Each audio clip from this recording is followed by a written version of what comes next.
Hello, everyone. A word of welcome to everyone who's managed to join us for this webinar. We will be launching the Commission's investigative report on the sewer problem in the Vaal. As indicated in the event promo, the Commission will be in conversation with a number of guest speakers who are not only joining us today, but who also made contributions in the investigation of the matter that the Commission is reporting on today. To start with, we will be in conversation with Professor Johan Tempelhof. Johan is a professor of history at the University of the Northwest, and he has done extensive work on the history of the Vaal River and the prevailing pollution problem that we'll be discussing today. Welcome, Johan. Thank you. We will also be in conversation with Maureen Stewart. Maureen is the Vice Chairperson of Save the Vaal Environment, aka SAVE.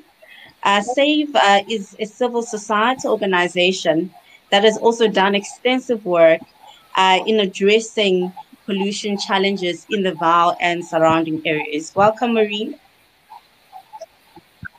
Thank you, and good day to all your listeners and kids. We will also be in conversation with Samson Mukwena. Mr. Samson Mukwena is the coordinator for the Vaal Environmental Justice Alliance, or VEJA in short. And VEJA is another civil society organization that is working to unite communities to ensure environmental justice in the Vaal, which includes ending pollution on the Vaal River. Welcome, Samson. Welcome, and thank you very much, and thank you for listening. Thank you, Samson. And last but not least, we will be joined by Desigan Naidu. He's the CEO of the Water Research Commission, whose function is the promotion of informed water decision-making through science and technology and research. Welcome, Desigan. Hello, everyone. Thank you. I've also been informed that the Department of Water and Sanitation was invited to be part of this event. Unfortunately, they didn't respond to the invitation. And really, that speaks to the broader issues of, accountability that were raised during the investigation of this matter, and issues I think that we, with time permitting, will delve deeper into during our conversation today. Because during the investigation of this matter, there was a sense from some participants that there is apathy amongst government, functionaries when it comes to addressing the issues of pollution in the Vaal. And really, I think the absence of the DWS really reinforces that thinking, those perceptions that are already prevailing among residents, amongst groups that are working in the Vaal. I think, that said, we will move the conversation along. Before we start really with our discussion about the report, I have a few housekeeping announcements to make. The first announcement I want to make is that attendees will not be able to engage via voce or orally, but they are free really to engage with us using the chat function and field any questions and comments that they may have, and we will endeavor during the course of this discussion really to tap on into those conversations and discussion taking place on the chat function. Also, there will be, I was advised that there will be a poll running, opinion poll running. Please feel free also to engage with that poll. We will share the results at the end, towards the end of this discussion. Please give us feedback on the report and the conversation that we're going to be having today. And also, lastly, Please be reminded the report that we're discussing today will be made available on the SAHRC website after this conversation. So you're free to go look up the report, engage with the report, and really engage with the Commission on the report. Because even though we are reporting on an investigation, the issues continue. So we'll welcome continued engagement on the issues raised on the report. To really start our discussion, our conversation today, we will be discussing the specific issues raised in the report. I really think it's important that we situate the report or the investigation that led into the report into the grander or the broader context of environmental justice. Perhaps I'll start with you, Maureen. If really you can take our viewers through, why are environmental rights so important, and why is this general discourse around environmental justice important? I know these discourses are normally associated with tree huggers, but I want you to tell our viewers today, why do environmental matters matter to the ordinary man and woman on the streets? Thank you very much, Shirley. First of all, the environment, doesn't get the priority that it should get. And the same applies to environmental justice, for people living in all walks of life. If we don't preserve our environment, we're going to have nothing left for posterity. And that is the big thing. We have seen at the Vaal in particular a deterioration of the ecology, the fish life, the bird life. These are all things that we want to see our children and grandchildren enjoy into the future. We also want to subscribe to our constitution that talks about the importance of having a healthy environment around us. And if we don't have activists like Johan, like Samson and others, we're not going to have an environment left. So that, to me, is very important too. And we need to be sure that the government does give more priority attention to environmental issues. Thank you for that, Maureen. I think you really raised an important issue that, unlike any other right, environmental violations, don't only impact on the present generation, but, they impact on generations to come.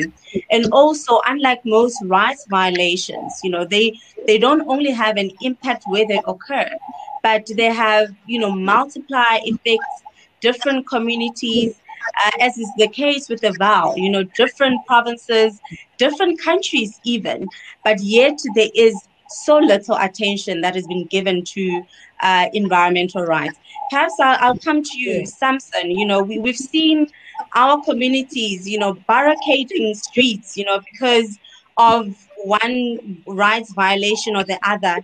We've seen, citizens, marching into corporate offices, because they are grieved by violations of the right to equality. Why do we not see that kind of, concerted action, in our communities when it comes to environmental pollution, when it comes to the issues of, sewer spillages? Why have we not seen that in our communities? And how do we change that? Yeah, thank you very much. Environmental issues are not in the mainstream political discussion and debate, and media also tend not to, or they are not making headlines and stories. But for a number of years, we have seen environmental justice movement growing significantly in South Africa from the late 90s towards build-up of World Summit on Sustainable Development. We've seen in the early 2000s that communities starting being involved on environmental rights issues, engaging on governance issues like the water forums and on and so on. And when we look at the landscape of South Africa in terms of the environmental justice movement, have grown significantly because communities and people start to notice that if they don't protect their environment, they don't have anything to fight for. They'll be left with nothing, especially when it comes to our natural resources like your water resources, your natural environment, your grasslands, and so on and so forth. So we have seen in recent times that communities starting to take actions to protest at big corporations, government, especially challenging water and sanitation department, environmental affairs, in terms of protecting the second generational rights, especially Section 24 of the Constitution, because it is key that if we had to protect the environment for the future generation, we need to start now to make sure that those rights are really protected, and state takes responsibility to make sure that they fulfill those second generational rights. All right. Thank you for that, Samson. And I think it is certainly our hope as the Human Rights Commission that this report will contribute, towards that greater discourse around environmental justice, will contribute to raising greater awareness about the importance, of environmental rights and the need for action, not only from the top, but from the grassroots in ensuring that these rights are respected by not only private citizens, but by also government. With that said, I think we will now move to the report. And before we really start discussing some of the details or the specific issues raised in the report, I'll give our panelists, an opportunity just to briefly give your overall reflections on the report. I will start with you, Disigan, and you can follow Johan, and then Samson and Maureen in that order, please. Your general reflections on the report and its contribution really to this discourse that we're having about environmental justice.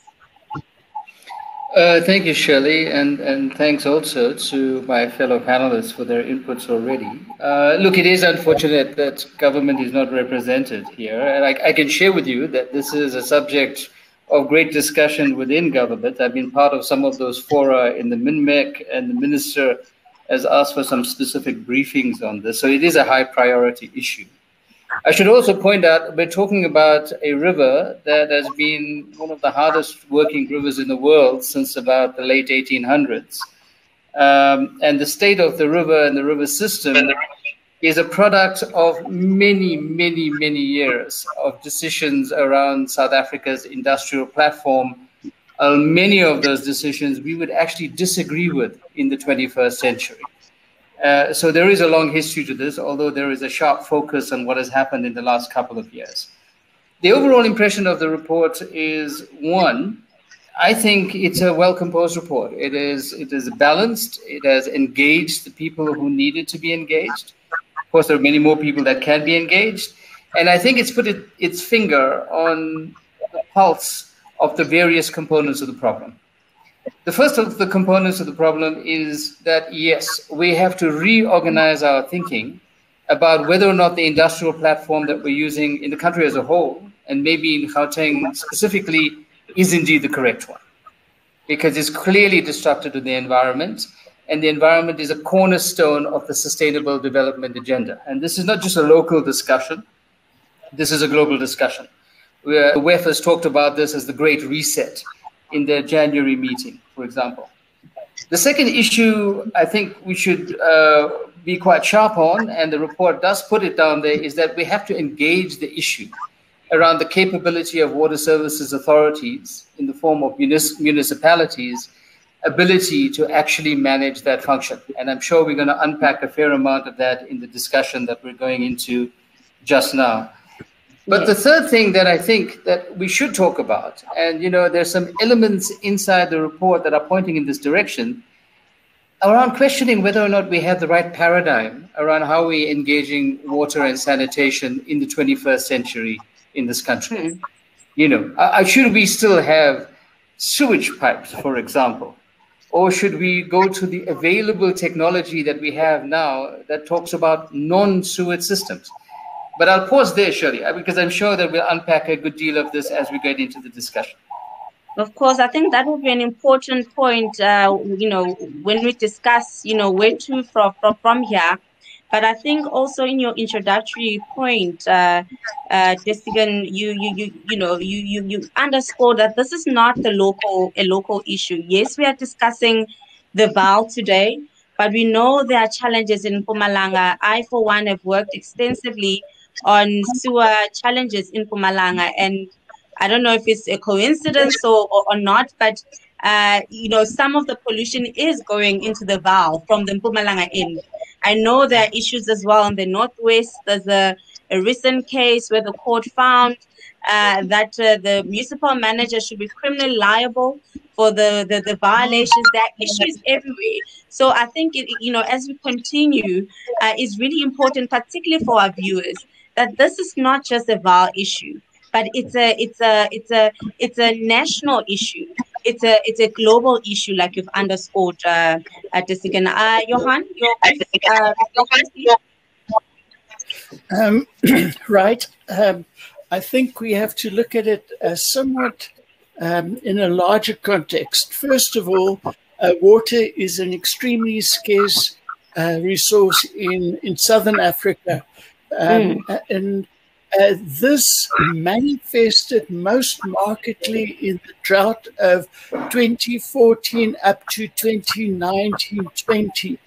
So what happened was in two cities of South Africa, we had processes of creative destruction that took place in a resilience context. First of all, in Cape Town, by 2018, they were faced with day zero. And all of a sudden, June 2018, we were faced with the collapse of Mfuleni's wastewater infrastructure. And that became a crisis of substantial proportions. So when you look at this situation, I get the impression that what is of vital importance is addressing issues of water security. In the case of Cape Town, they were able to move out of the process of creative destruction into the route of a restoration, and they are now saving water. This is drinking water. In the case of Mfuleni, we've had a number of interventions of governance authorities, and these have proven not to be effective up to the current point in time.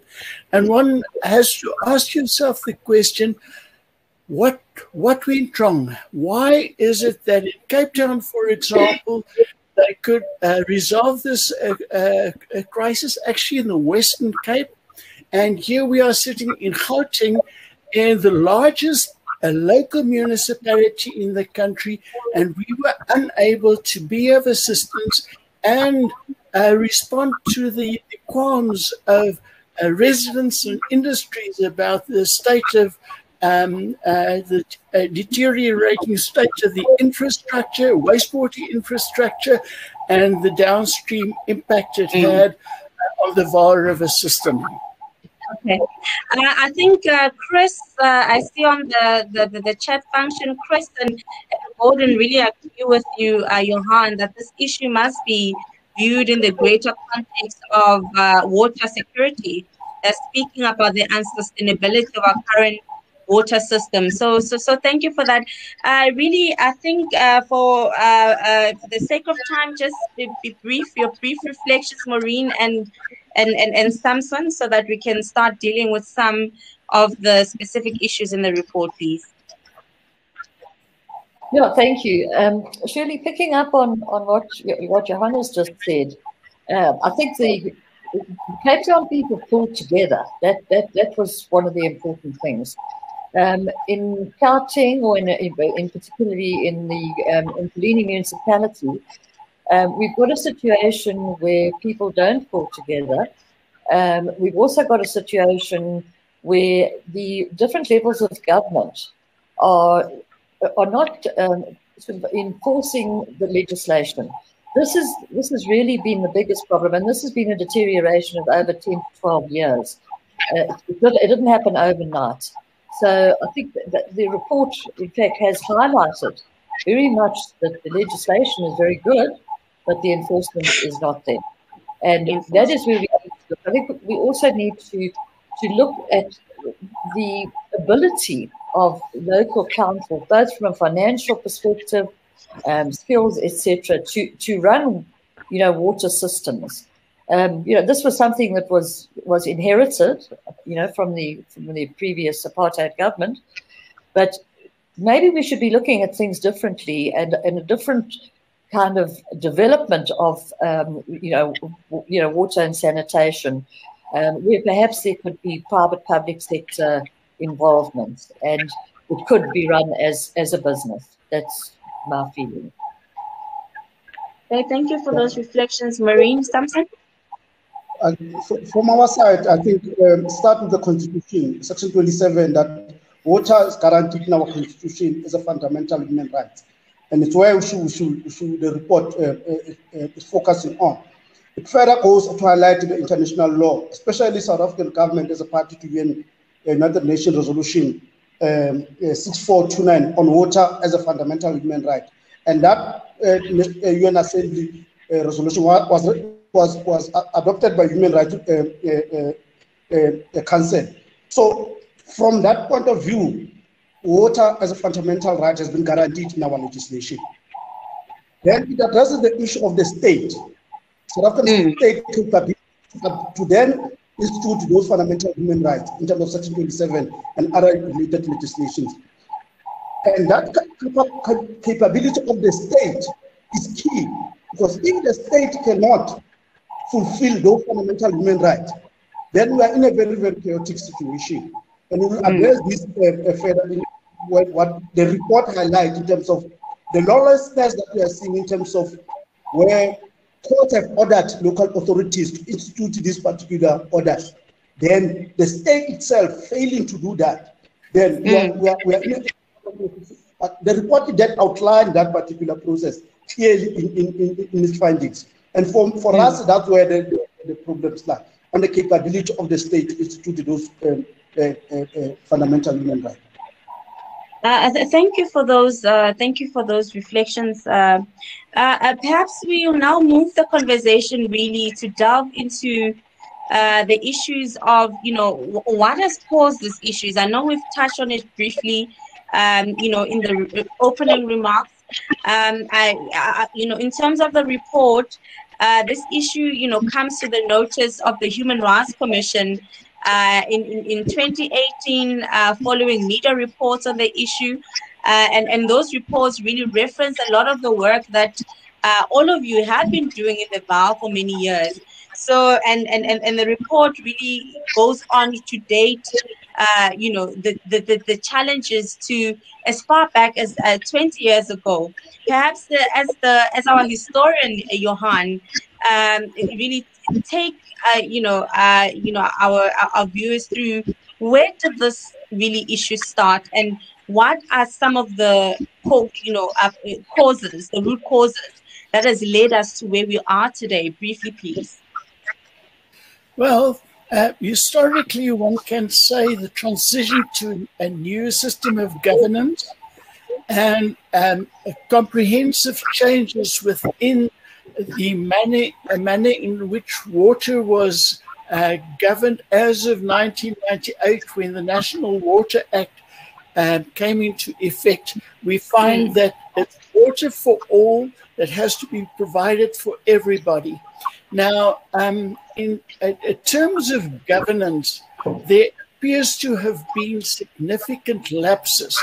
First of all, is the system of cooperative governance, authorities coming in to help each other and work out of a crisis. For example, in 2009, Rand Water started helping Imphileni to resolve the Sebokeng wastewater treatment works, which is one of the major culprits. Mfuleni later on withdrew because they had not been receiving any payments from Randwater withdrew because Mfuleni did not pay them water revenue that they required. And it's run up into millions of rands up to the present. So that's one of the problems that emerged. So on the one hand, we have a demographic problem that emerged. In the 1990s, Mfuleni moved to a phase of post-industrial development. And that implied that industry started reducing their activities. What is today Arcelor in the 1990s still had a working component of more than 50,000 people. And this is reduced, I think at present, into less than 4,000 people working at one of the major industrial installations in the region. So we have urbanization, and it has created a major problem with growing unemployment of an estimated 37 to 42% of the local population. So poverty is endemic. So we find that government, although it's been trying to bring the ties together, was unable to bring a local government, provincial government, regional water authorities, as well as central government into the permutation. And one of the major problems was that there was a lack of technological know-how within the system. After 1994, as many local officials in the water infrastructure sector went into early retirement. And we find that there was a lack of systems knowledge. And this led to several crises. By the onset of the 2010s, there were serious problems, and it came prominently from SAVE and also VEJA that emerged in that time. So now we are sitting with the issue of the problem has become so desperate that not the South African National Defence Force in 2018 could resolve the problem, not ERGO could resolve the problem. The Department of Water Affairs stepped in to deal with the problem, but they obviously have a lack of funding. We have all the policies in place. We have a new master plan for South Africa and a commitment by government to upgrade the infrastructure. But we are now in a pandemic situation, and we have to accept that it's not business as usual. But the whole issue is that you need a responsibility of government and government officials to play a very prominent role from a technological and an environmental perspective on what happens at the ground level. Whereas your political role players should be less prominent and less dominant in making key decisions about funding that is misappropriated and making responsible decisions in the interest of people. Now, I'm not promoting a rule by technologists.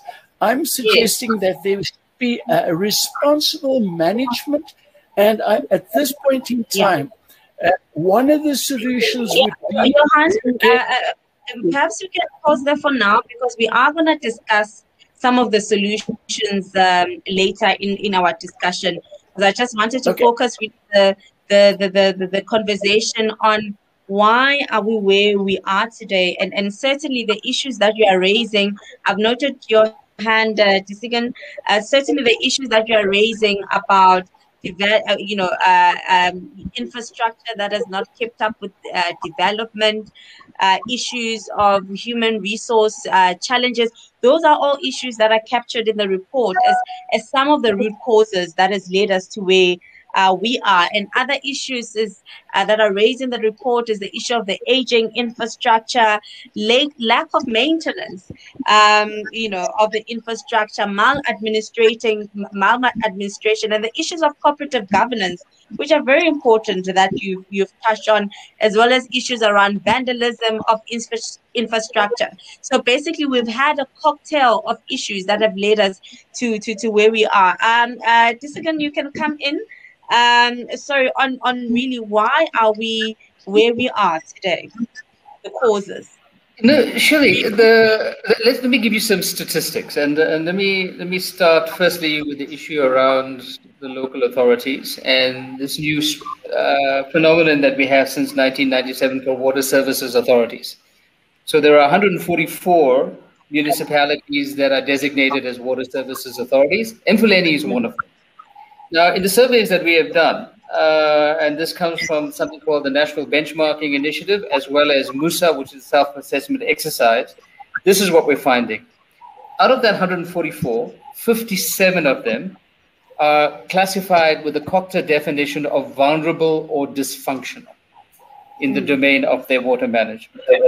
When you go to the next level of the nature of the challenge, the next thing that you see is that only 72% of these water services authorities overall don't have the requisite capability in the form of competency to carry out that function.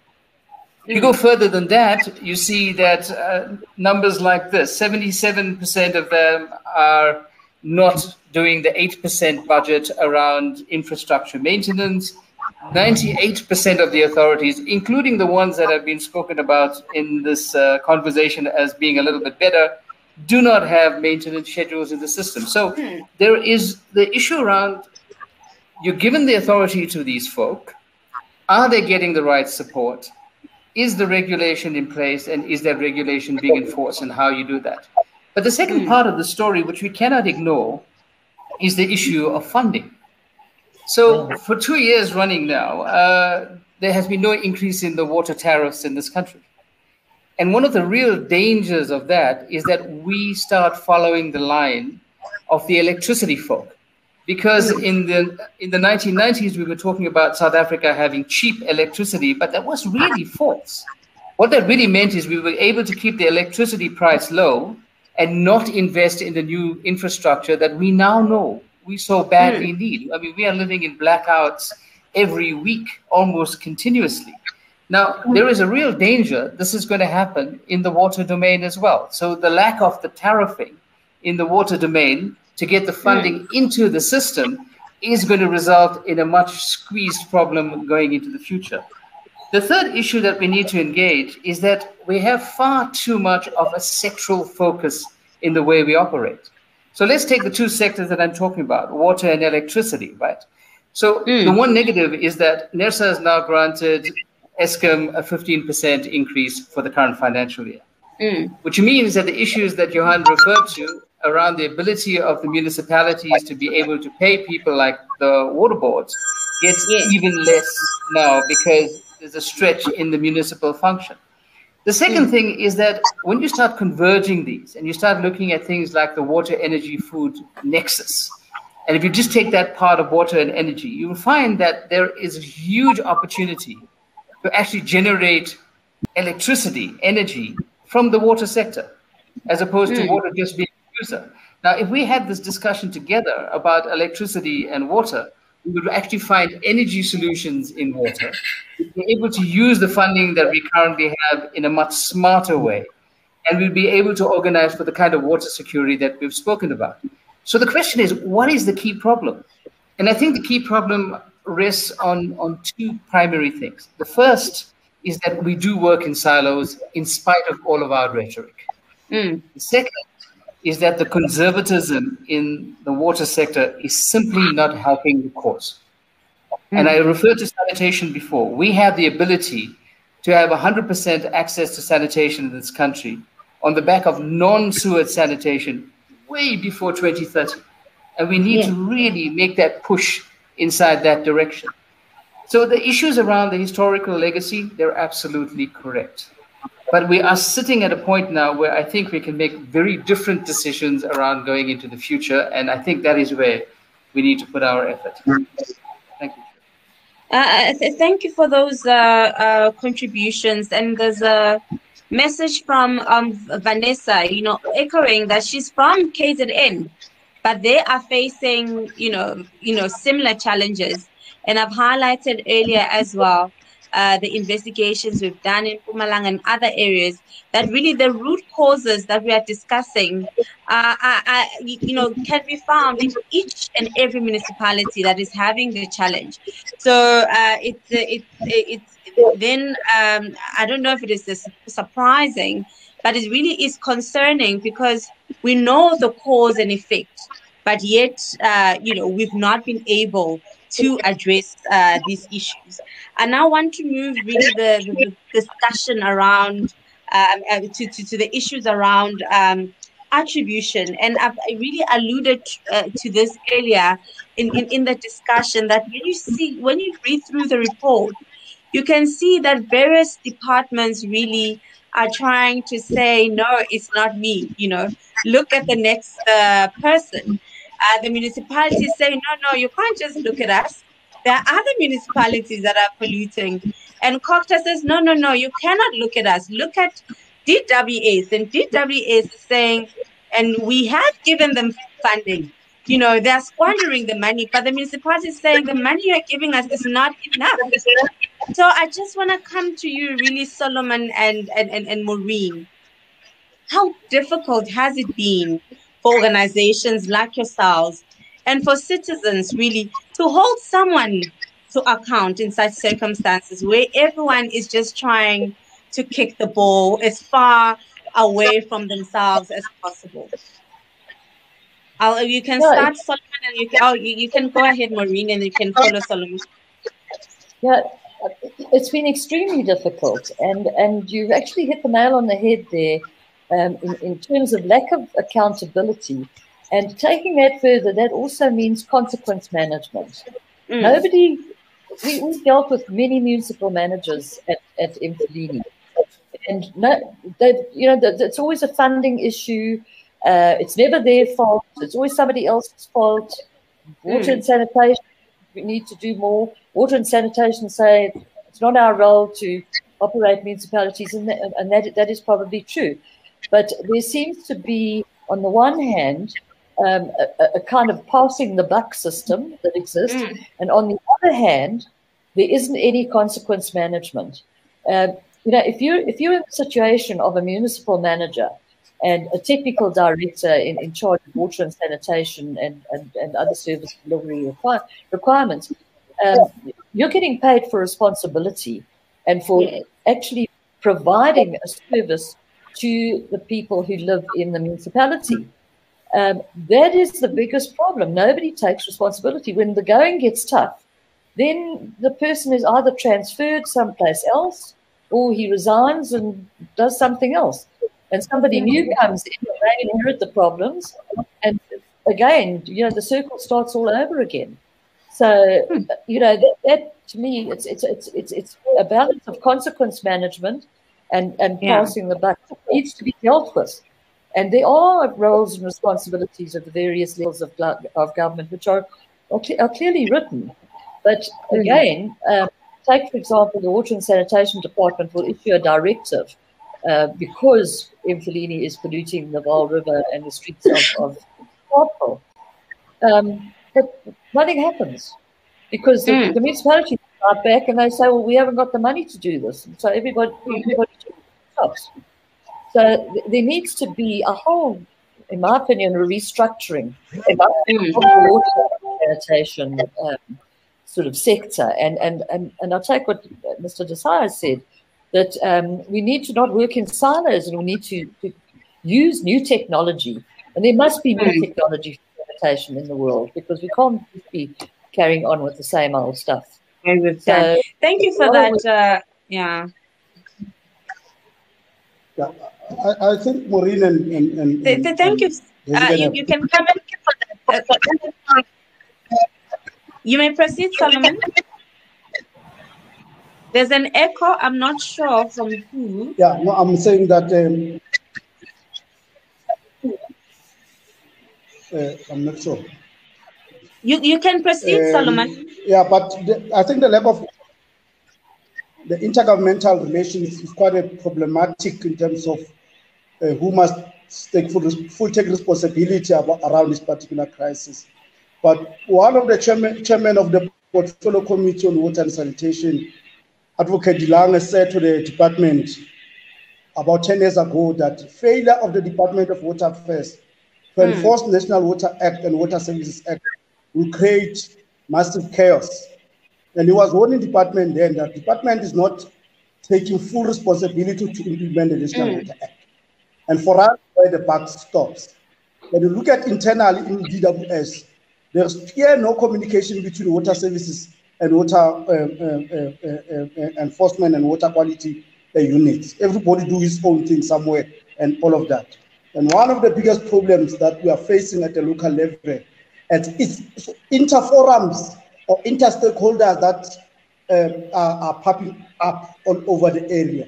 And that then created confusion in terms of exactly what is the strategy, what is the plan, and how that plan is then executed. A typical example in the Vaal intervention strategy.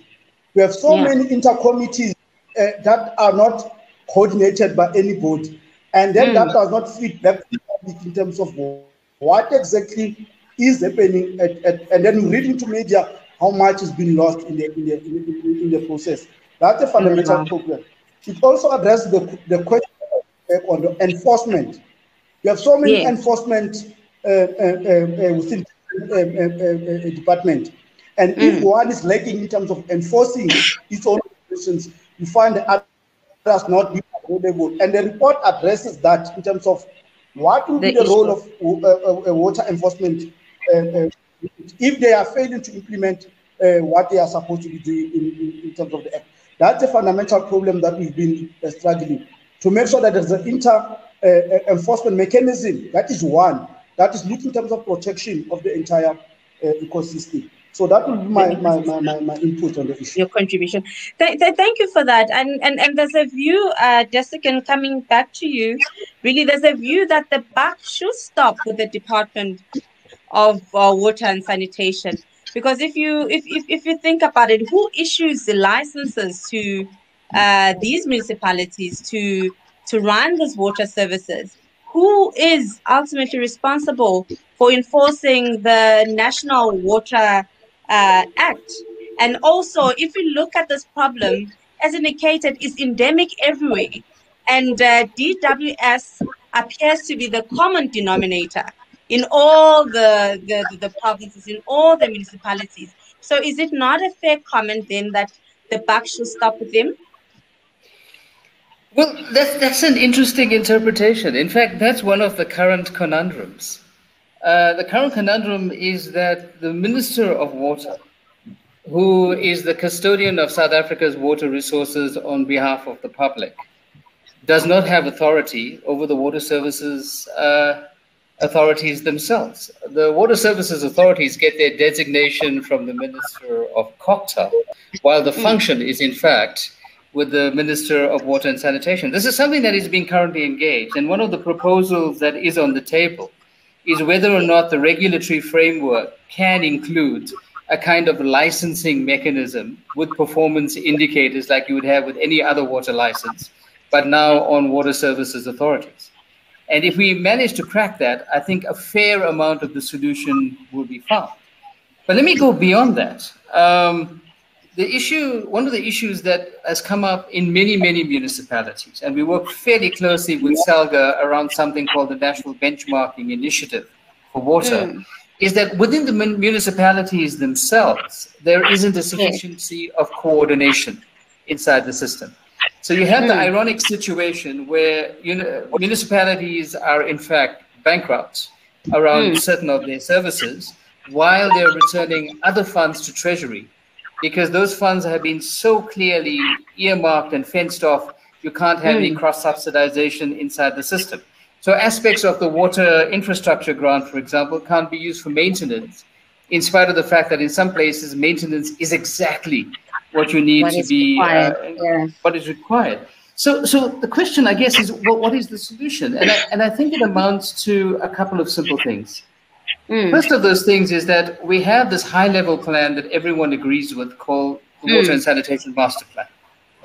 Clearly, what we need now is the next level of detail in a tactical strategy that will deal specifically with municipalities and how they're able to manage the water together with the support system.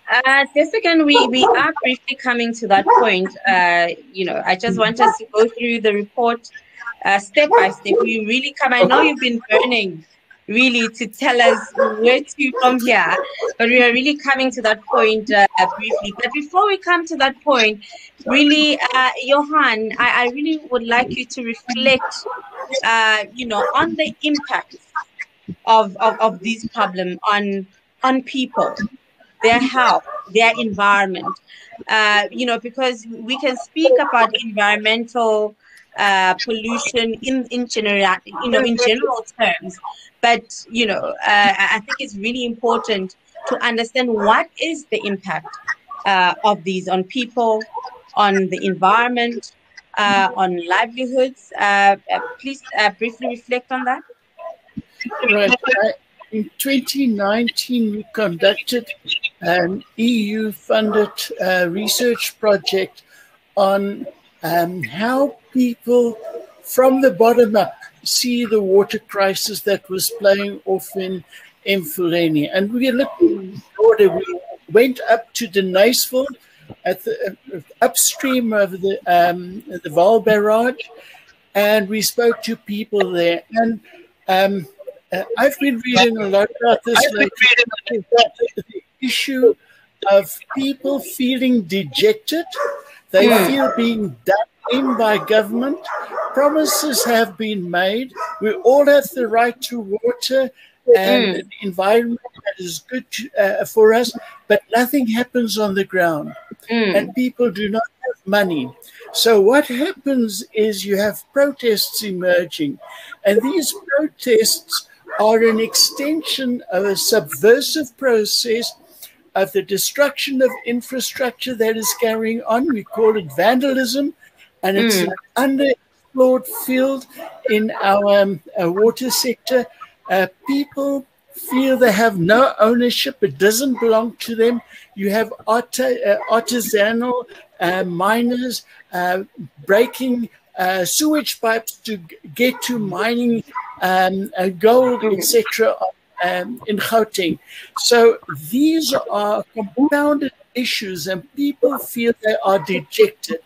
And if you can ask Samson, if you have to go into Sebokeng and you see under what conditions people are living, they have pigs, they have sheep, they have dogs, they have children playing in mud, and that mud emanates from sewers running in Sebokeng.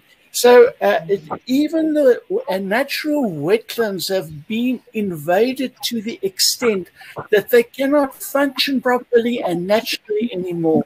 And people do not see the environment as they would typically have done in a rural setting.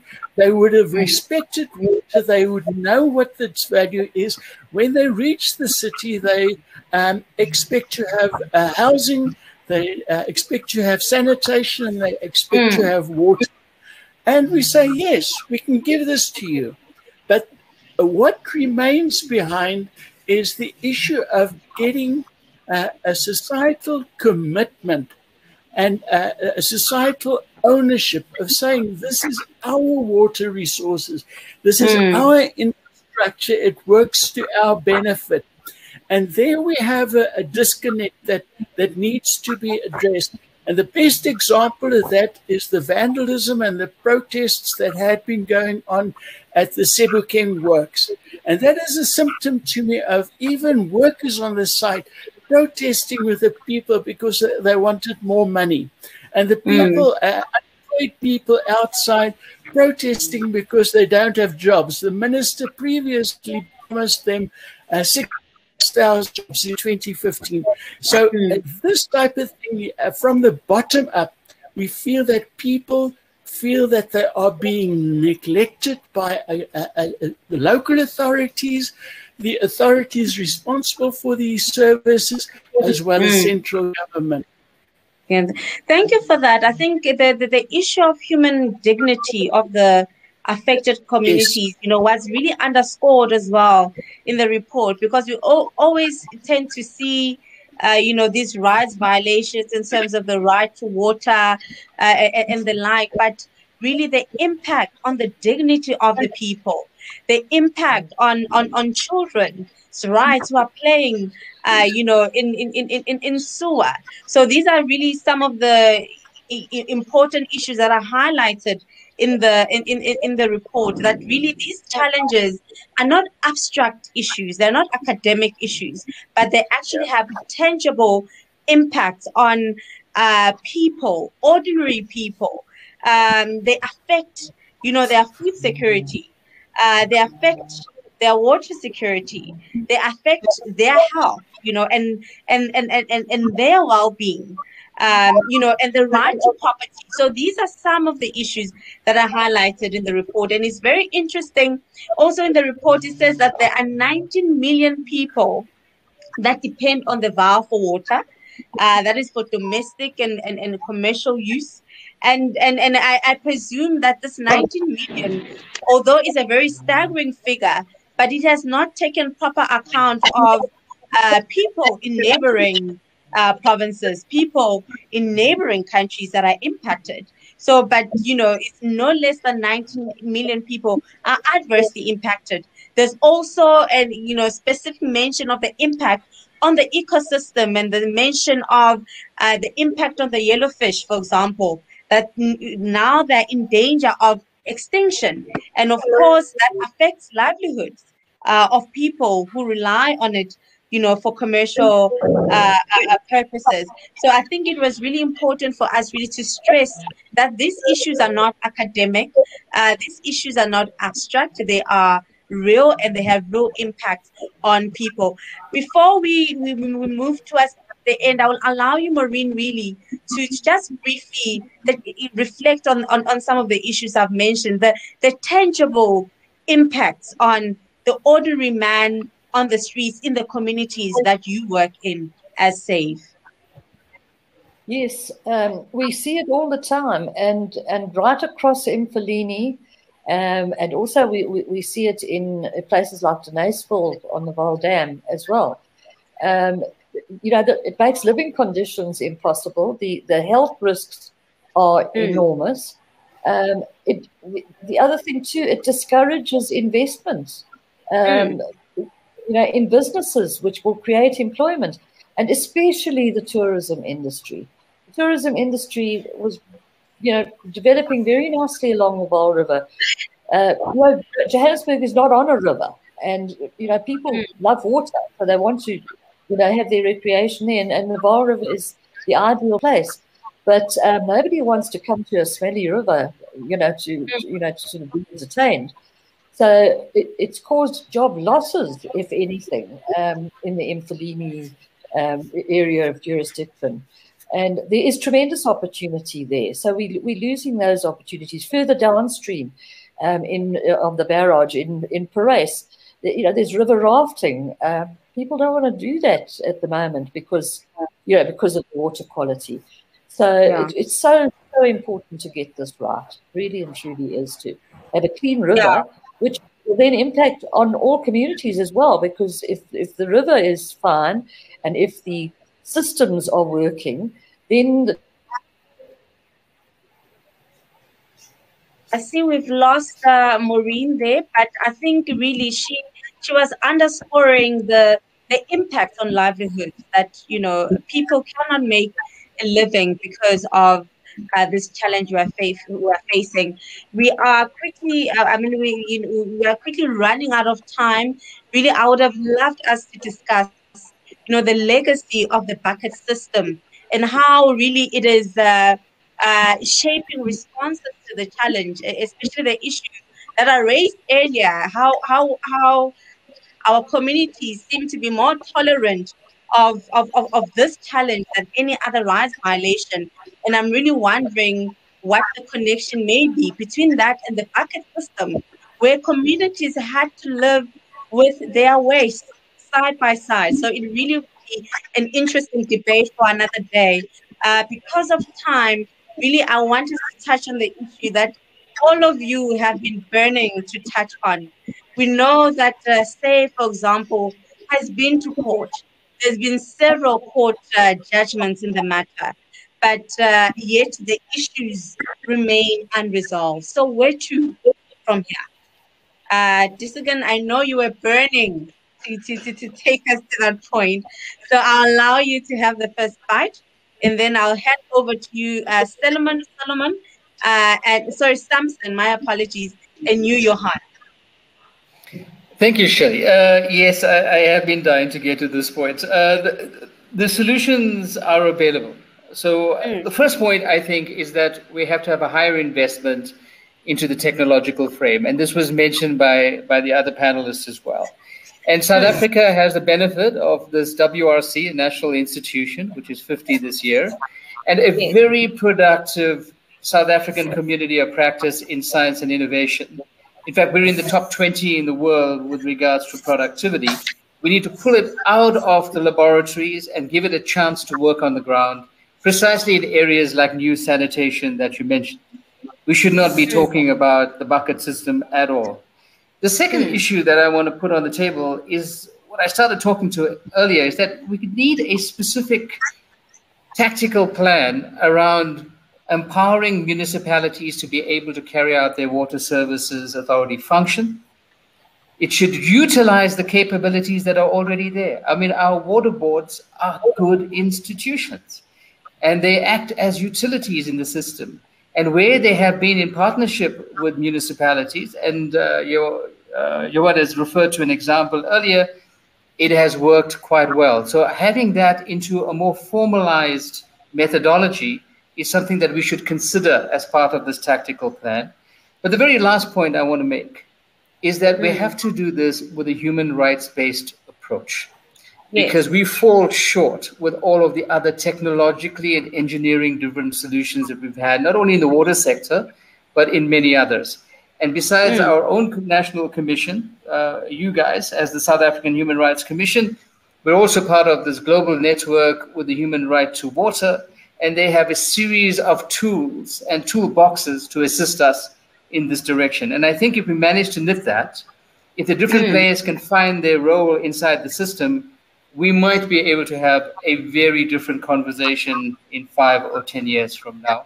Just like the folk in Singapore, who started off with a river that was essentially a sewer, and look at Singapore today. Thank you, Shelley. So technology. And I also like the emphasis you've put on a human rights lens. And I think that is definitely underscored in the report, in some of the recommendations that have been made, which include, greater awareness of constitutional and legislative obligations by government, functionaries, which includes, the human rights obligations to citizens. And there's also emphasis in some of the recommendation on, upholding of the rule of law, because we cannot have a situation in the country where courts have ruled over and over again on what needs to be done, but it is really not being done. And there was also mentioned in the report of time bound and costed plans for addressing the challenges, and I think the challenge you are posing, Desigan, is that those plans should include, technology, the utilization of technology to address these issues. And also there was mention in the report of criminal investigations of some of these issues. And perhaps let me come to you, Maureen, as an organization that has been to court. You've gotten relief from courts which are not being implemented. In your view, does the proposal of criminal investigation have mileage in resolving this matter? Your thoughts on that? Yes, that is something that we have looked at, and other organisations have looked at too. We have, gone the route of the High Court as opposed to the criminal justice, criminal system. Our intention is to get it right. We don't particularly want to put people in jail, but we want to see action. And we came to the end of the road with the Mfuleni Local Council. We had a very, very strong court order against them, and they were incapable of actually being able to implement that because the council is dysfunctional. And we have subsequently joined the other tiers of government to that order. And our litigation is proceeding because we do believe that the laws are there. They need to be enforced. And unfortunately, we've done a lot of talking. We've went to a lot of meetings. We have tried to avoid the court process. It's an expensive process. But, we find ultimately this is the route to go. And, everybody with a role and responsibility must be all brought together. And the other aspect of our court orders too is to improve communication. Because the government at all levels is not keen to communicate with civil society. And this is absolutely unacceptable. We want to be part of the solution. We don't want to, we don't want to just throw the problems at them. We want to work with them. But this has been difficult. But we are proceeding in any case because everything just takes too long. And it's we've been in this process for 10 years, so I'm hoping we're getting to the crux now. All right. Thank you, Maureen. We've desperately run out of time, but I know we're given a bit of a 5-minute leeway. So I'll use the remaining few minutes to give an opportunity to you, Johan, and Samson to really briefly just, where tell us where to from here. What should be done to really finally bring about the resolution of this matter? Very briefly, please. We have run out of time. First of all, talking about human rights, I'm in complete agreement with it, but we should ask ourselves, how am I contributing to building out South Africa, building up South Africa? What is my civil responsibility? That needs to be ingrained much better within society as a whole. And in the process, I think the authorities, the officials at grassroots level, right up to the senior levels of government, would be able to step up and, with this knowledge, this awareness that we are living in a social democracy, they should take their responsibility. That's the second thing. The third thing is it revolves to a large extent around the available funding. And South Africa's finances are very dicey, especially in the time of COVID. And we have to work carefully with our available resources. But my opinion is government now has an exceptional opportunity to start improving the infrastructure by employing unemployed people and give them some incentives to become effective water workers, for example, or construction workers. And in addition, you cannot do these things without your private sector. You have to work in a very close partnership, and we have to start eradicating with meaning the whole thing of unlawful activities and what appears to be corrupt activities within levels of funding institutions that have very strange deals, especially when it comes to large infrastructure. Finally, can I just mention another thing? We need to respect the water we get from Lesotho. We are using it, and we need to work more carefully with that, because we owe it to our neighboring state, and that's a principle of universal human rights that needs to be observed. Thank you for that, Johan. My apologies for interjecting. We are running out of time. Samson, you literally have 30 seconds. You're cutting short. Where to from here? We need to depoliticize our water management system in South Africa.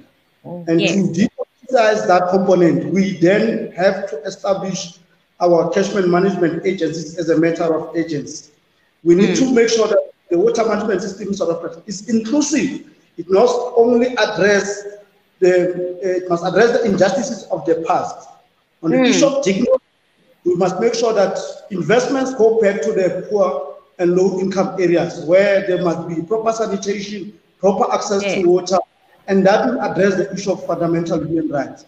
And we'll look at this report as an organization, because it clearly details in terms of what are the problems, and work with other civil society organizations to make sure that we address these challenges that we are facing, not only in the Vaal, but across South Africa. Thank you for those contributions, Samson. I now have the results of the poll that was running. The question was, do you think we are managing our water resources sustainably? 5% of you said yes. South Africa is managing its water resources sustainably, but 87% of you said no, and 3% said maybe, and 3% said unsure. So I think we have more than 2/3 majority. So really, then it's a challenge then to everyone responsible for the management of water services, that the jury is out. South Africans do not believe it is being managed properly, and really we need to start doing the needful. There was also a comment earlier from Jack about a complaint about pollution upstream. It speaks to the issues we're talking about earlier, that the impacts are not only felt in the immediate community, but in neighboring communities. So that is a challenge to our Gauteng team to take up that matter with Jack. I will advise Jack that you reach out directly to our colleagues in the Gauteng office to assist with that complaint. And thank you for underscoring the issues of inequality, Samsung. And I saw that input in one of the earlier comments about inequalities, how really it is the disadvantage that continue to be disproportionately impacted by these issues that we're discussing today. So on that note, I would like, on behalf of the Commission, I would like to extend our deepest gratitude to our guest speakers for joining us, in this important conversation we're having about sewer challenges in the Vaal. And also would like to thank all of you who took the time to join in and be part of this webinar and the conversation we're having. And also, I would like to remind you again that the report that we're discussing will be available on our website. Please have a look out for it, go through it, and continue really to engage with us on this matter. Because as indicated by our panelists, this is not an issue that can be resolved by only one person. It's only, all of us, working together that this issue can be resolved. And that includes citizens, like Johan said. What are we contributing to this problem, and what are we contributing to resolving this problem? On that note, it is good morning from me, and goodbye. Thank you. Goodbye. Thank you. Thank you.